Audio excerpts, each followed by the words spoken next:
Let's talk to Angela Levin, though, our favourite royal biographer. Here she is talking about Meghan, because in The Sun today, on pages 8 and 9, you've got Meghan Markle.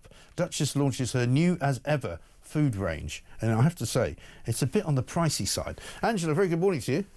Hello, good morning. Now, can I offer you or tempt you with a bottle of honey for £22, possibly some crepe mix for 11 quid, or a cookie mix for £11 as well, with a lovely as ever written all over it? I mean, what is going on? Well, she's just trying to get as much money as she possibly can.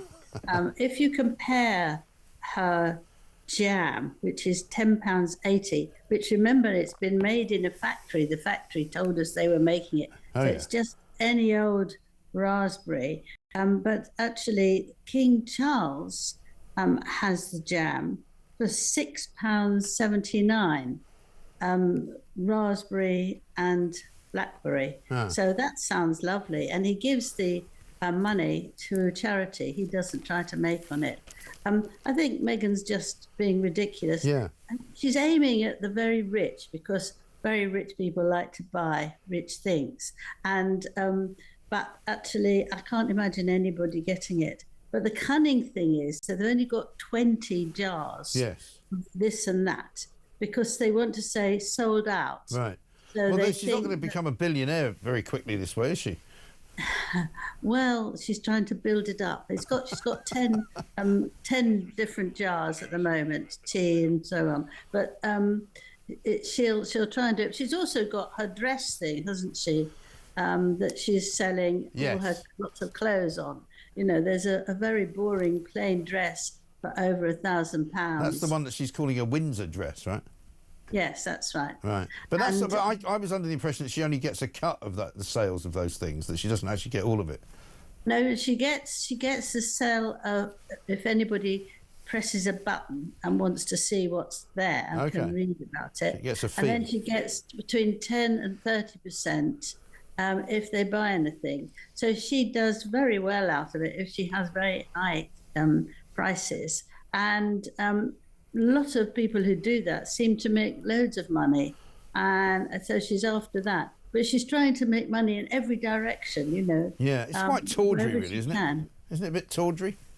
Well, it's very tawdry, actually. And if you think she's given up being a royal and could have really done so well, and has actually ended up doing this, which is, you know, maybe it pleases her. She says she's always longed to do something that would make people happy. Well, I don't think eating jam actually makes people happy. It's okay. We've done it for decades, and it's not actually a big deal.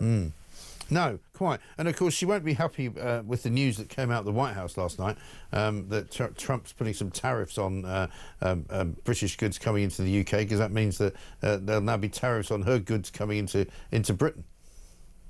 Yes, absolutely. So they'll have to put another 10% on the £11 jam. That'll make it £12.10.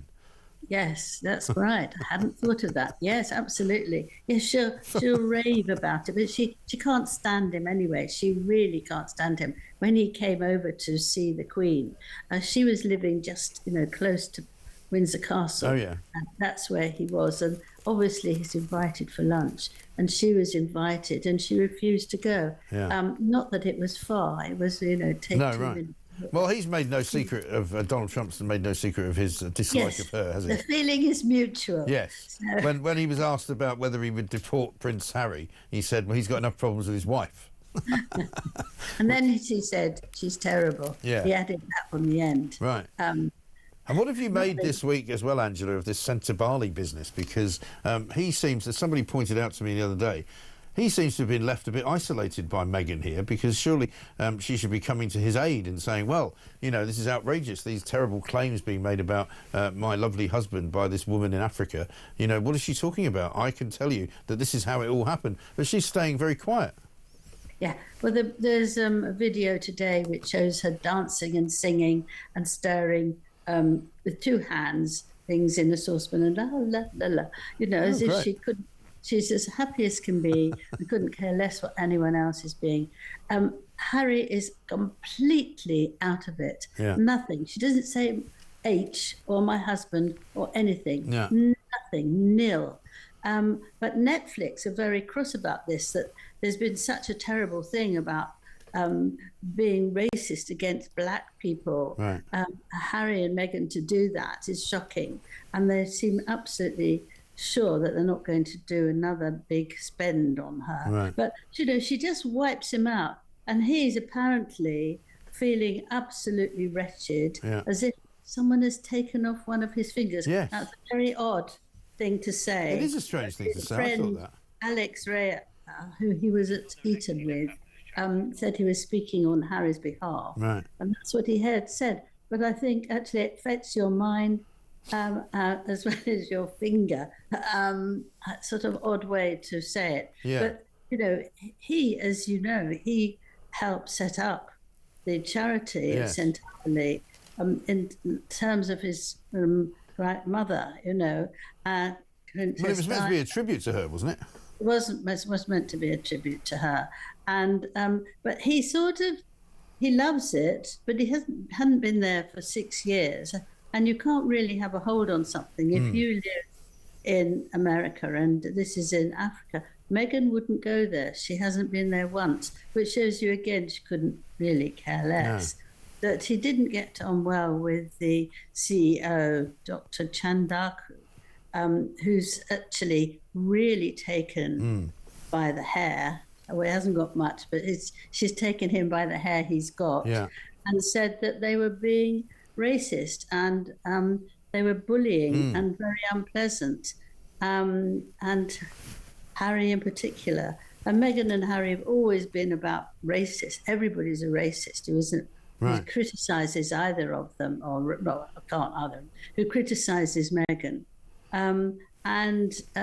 But here it was very, very, very bad reputation for Harry. And Meghan was worse.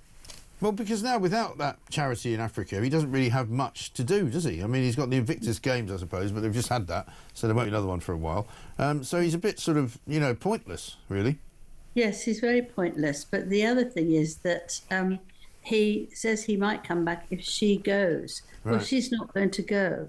She's a very talented, educated woman, and she's not going to be mucked around by Harry. She's very cross that the Sussex squad have been attacking her. Yes.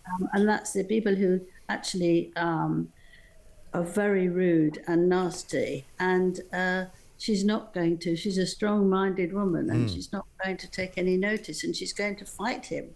And there's not really anybody who's really said about Harry that he's absolutely being ghastly and rude and racist. Yeah. He was, when he was a teenager, he sort of said a few nasty racist things. But once he was with Meghan, he said he'd never realised how wonderful she was and how wonderful black people are and so on. But so this is really tripping him up. And she's saying it out loud without any worries. No, exactly right. And it's not a fight he's going to win, I don't think, either. Angela, good to talk to you. Thank you very much indeed. Angela Levin, royal biographer, on the current state of the Montecito Massive